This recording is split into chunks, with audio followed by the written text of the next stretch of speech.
From these small islands on the edge of the Atlantic, we look out over a vast ocean. But maybe it's not as limitless as it first appears. In the current climate, you might think the coastal waters around the UK and Ireland have been left lifeless. But beneath the surface, our seas still hold some incredible sights, including a rare 12-metre giant that swum here for tens of millions of years, the basking shark. I'm Dr. Tasha Phillips. I'm a marine biologist and documentary filmmaker, and I'm obsessed with big fish. I've been working on basking shark research projects in UK and Irish waters since 2012, deploying satellite tags, collecting genetic samples, and I've always just been blown away by their sheer size and their ability to just disappear into the blue. Basking sharks were thought to be vulnerable globally, following a long history of targeted hunting. But in 2019, they were reassessed and found to be endangered and at serious risk of extinction. Now it sounds like, without more help, these enormous animals might be about to disappear for good. To get a handle on these elusive, endangered animals, I wanted to explore the story of these sharks, to ask how they became so vulnerable, what scientists are doing to understand their lives, and what's being done to fight for their survival. I decided to follow one of the basking shark's northerly migration routes, passing key hotspots and speaking to local communities, scientists, conservationists, and even former shark hunters to find out more about this legendary fish. My journey starts here in Cornwall, at the southwest tip of England, where I'm meeting Abby Crosby of the Cornish Wildlife Trust. So can you tell me a little bit about basking sharks? Basking sharks are the most incredible creatures. They can grow up to 11 metres in length, and they're here to feed on the plankton which is blooming off our coastline. In recent years, however, we have seen a definite shift, and they aren't being seen frequently, nor are they being seen in significant numbers. A species like basking sharks do make the people of this county very proud that their coastline is able to support such an incredible creature, and I think that is something we should all be very proud of, because they're just magical, aren't they? It's concerning to hear that basking shark sightings are still declining here, despite the basking shark being protected in UK waters. The popularity of basking sharks alone demonstrates that people really care about these animals, which begs the question, why are they endangered in the first place?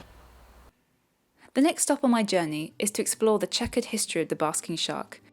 And to learn more about this, I'm heading to the site of an historic fishery on the west coast of Ireland. I'm on Achill Island, meeting Alan Gilty, whose family have lived on Achill for 3 generations, and whose late father, Mikey, worked in the basking shark fishery in the 1950s. My dad was a harpoonist, actually. You can imagine in the 1950s there wasn't too much work. He gave huge employment in the shark fishing industry.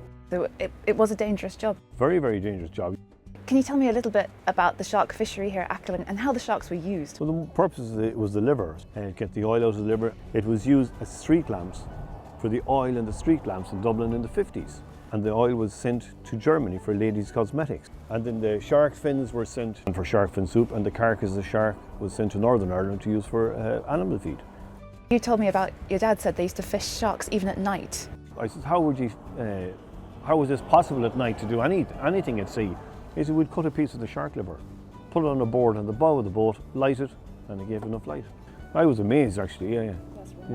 You can imagine all these little lights out on the bay. I mean, it sounds even more dangerous when you put it that way, that all these little boats out with naked flames inside, and hunting is very large and potentially dangerous sharks. You have plenty of water around you to put out a fire. You can see why they're endangered. There was 1,600 sharks caught in one season, and you're talking a season only 6 or 8 weeks. Back then, I said people were a lot more ignorant of the fact of what damage they were causing, but you see, it was a way of making ends meet. Oh, it's beautiful. We've seen it here in the summer. Just to see nature in its own environment and protect it. Beautiful. After meeting with Alan and exploring the old stone buildings that were, until recently, part of this thriving industry, I was recommended to speak with Brian McNeill, the last of the shark hunters. Brian was fishing for sharks in the 1970s and still lives on Achill. Well, I got into it by accident. I was 24. So he just said to me, would you would you sit in for a while and Or just give it a go. give it a go, and I did, like, you know. It's a dangerous job, yeah. There was no point in going out with somebody that you didn't trust, you know, because it's like a football team. If you don't trust the goalkeeper, you're not going to win the match, you know. To kill the shark, you have to be right on top of him. You can only kill him between the dorsal fin and his last gill.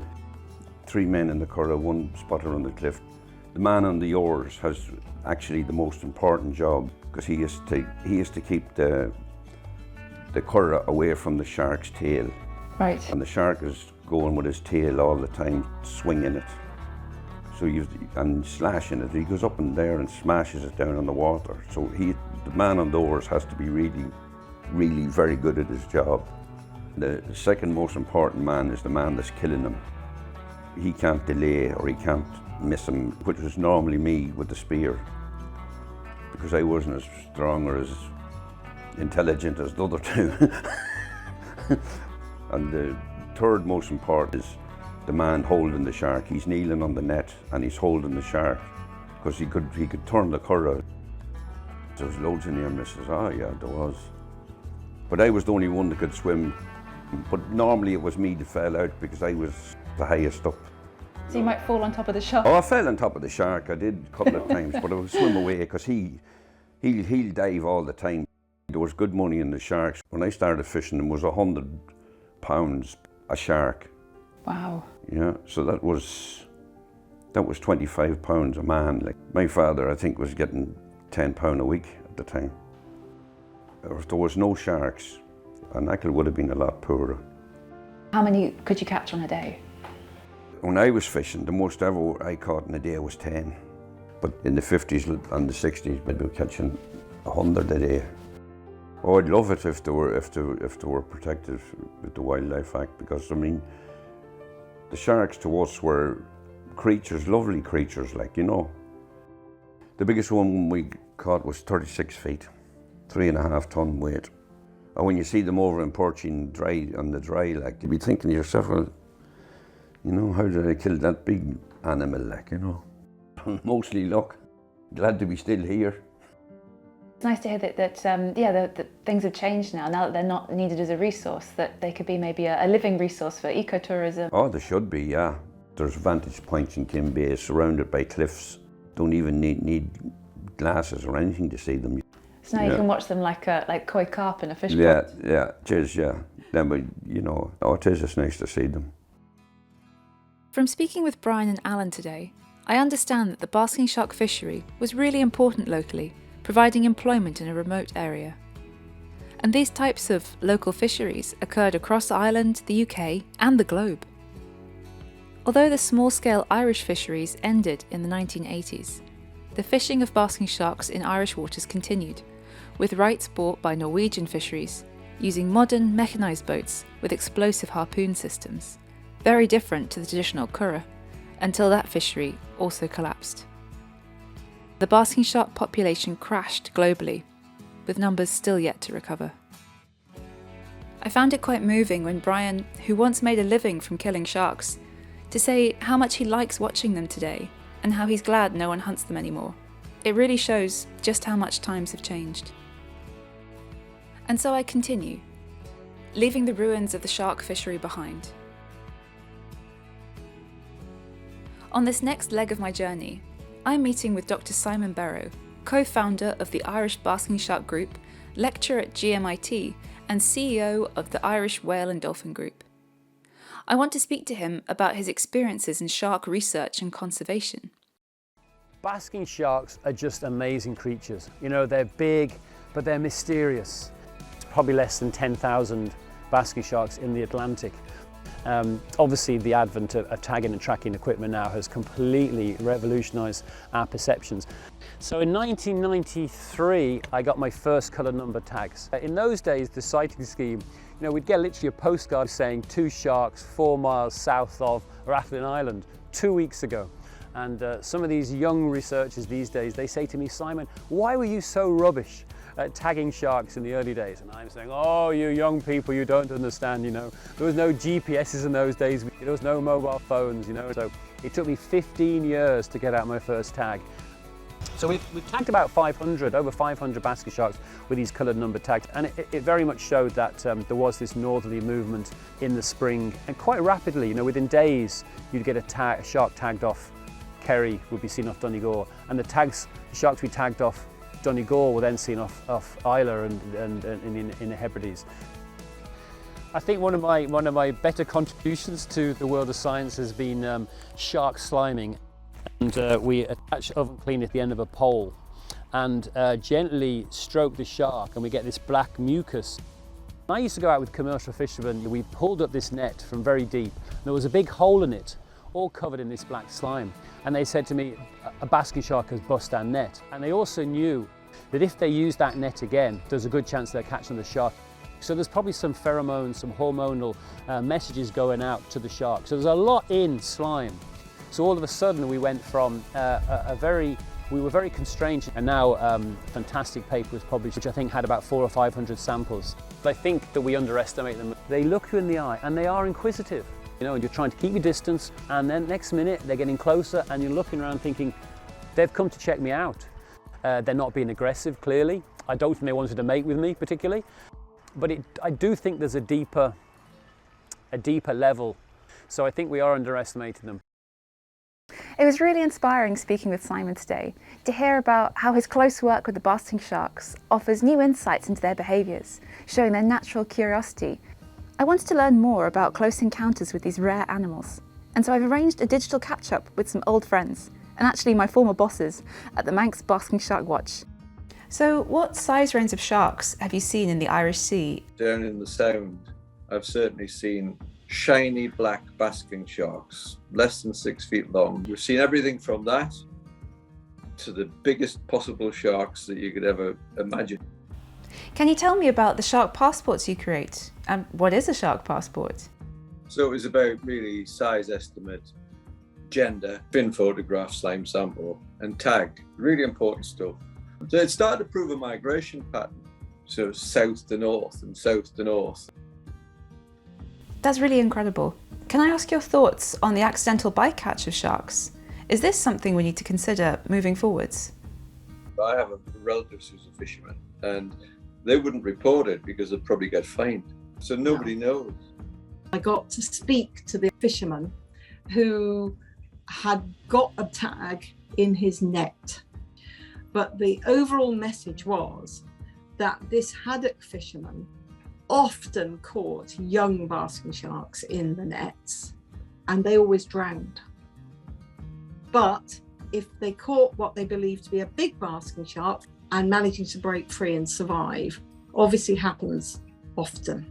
So unless we have collaboration, much more collaboration between the users of the sea, the scientists and the governments, I think, it's going to be difficult. Yes, I think that's really vital. We all hold pieces of the same puzzle, so we need to work together to explore the bigger picture. We have to collaborate, as individual efforts might not be enough. Working with the basking sharks for the last 15 years has been the biggest privilege of my life. I would hate to think that future generations don't get that privilege. Speaking with Jackie and Graham reminded me of how even the simplest data are so valuable for conservation efforts. It's worrying though to hear that, like in other regions, there are now fewer basking sharks being seen in Manx waters. And so I'd like to hear what else is being done to fight for their future. From my base on the west coast of Ireland, I've popped over to meet with a researcher who I met through working with Jackie and Graham, Hayley Dalton, who's now doing a PhD on basking shark research at Trinity College Dublin. Yes, so I'm hoping to look more at basking shark basic biology, and so I've been using a whole host of different techniques, so using histology, like microscopes, going into the lab, to really get into the fine details. I'll be using these biologging techniques on free swimming basking sharks, so it's really exciting. This summer we deployed a whole batch of these new tags off the coast of Cork. So once they're deployed, it just pops off the shark several hours later. And we managed to get them all back. So this is me, having recovered one of those tags. So I was very excited to get it back. Can you tell me a bit more about what questions are left to answer? So many questions left to answer. Where do they all go? Why do they go there? Where are they breeding? Just basic biological questions. There's lots to explore and lots of new ways to do it with new technology. It's exciting to hear about this new and upcoming shark research using the very latest technology. As to what this will tell us about basking sharks, we'll have to wait and see. Back to following the shark's northerly route around the west coast of Ireland, my journey takes me further up the coast, along the wild Atlantic Way. I'm meeting my friend Dr. Donal Griffin, coordinator of the Irish Basking Shark Group, to ask him about a new plan to introduce protections in Irish waters. So we have this new campaign that we launched earlier this year, and it's to gain legal protection for basking sharks in Irish waters. We are so lucky and privileged in Ireland to have such a big influx of basking sharks in our coastal waters during the summer, and it's our responsibility then, it's our duty to protect them while they're here. So we currently have over 12,500 signatures on our campaign, and that's a fantastic number. And earlier this summer, we sailed up the Liffey in a boat with a big inflatable basking shark riding atop. And we spoke to the minister then, and what we're trying to do now is to kind of gather all that goodwill and support that we've had and make sure that it turns into action for basking sharks. I'm incredibly optimistic about the future of basking sharks. There's a real curiosity now about basking sharks. People want to know why they're here, when are they here, they want to see them, of course. Obviously, Ireland has played a role somewhat in their fishery in the past, but also generally, speaking of sharks, about the stereotypical, maybe tropes, those stories of Jaws. That has subsided a lot, I think, and this kind of more natural curiosity about these basking sharks has really taken over, and that's really encouraging to see. Donal's optimism is really catching, and it seems a strong goal the Irish Basking Shark Group are aiming for, to get defined legal protection for the basking shark in Irish waters. The support they have gathered for this petition is just incredible, and I really hope the politicians are listening to what the people want.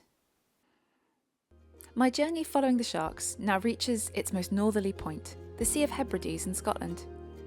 This region has just taken decisive action to protect marine life, creating a marine protected area specifically to help support basking sharks. I'm about to meet the scientists and conservationists whose research efforts revealed the importance of this special area. Dr. Matt Witt and Dr. Lucy Hawkes, lecturers at Exeter University, have been tagging basking sharks in Scottish waters, exploring their movement patterns and using new technology to reveal previously hidden behaviours.